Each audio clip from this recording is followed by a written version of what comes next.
Does it feel like the Wild West right now? Yes, absolutely. That's what it seems like, just from the outside looking Yeah. in. It seems like a lot of fun. There's a lot of companies starting up, a lot of new like intersection companies where they're merging fields, and it seems really exciting. So I can imagine that being like on the frontier of it, it's like it feels like a gunslinging mentality you guys probably have. Oh my God.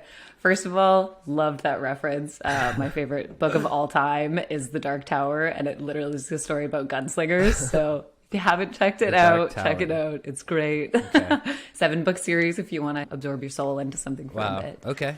But yeah, like you bring up a great point. Literally, one of the things that we say about Gwella is that we operate at the intersection of wellness, mushrooms, and psychedelics. Functional mushrooms have really made their comeback, and I actually started learning about functional mushrooms a couple of years ago.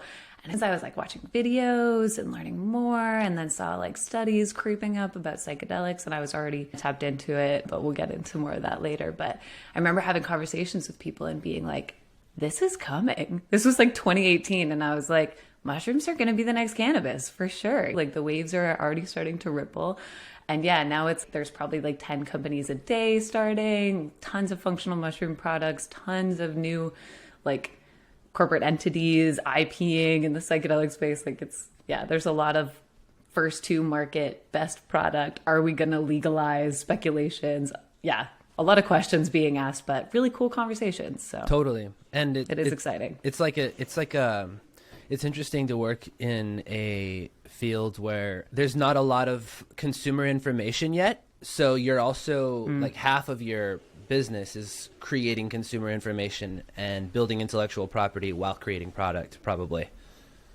Yes. The hardest distinction is probably destigmatizing mushrooms as a whole, because functional mushrooms kind of got lumped in with psychedelics. And unfortunately, most people, at least like North American society, unless you're in certain pockets, only are just coming back to hearing things about reishi, lion's mane, chaga, like all of these functional mushrooms that are showing more and more like really powerful benefits for our bodies.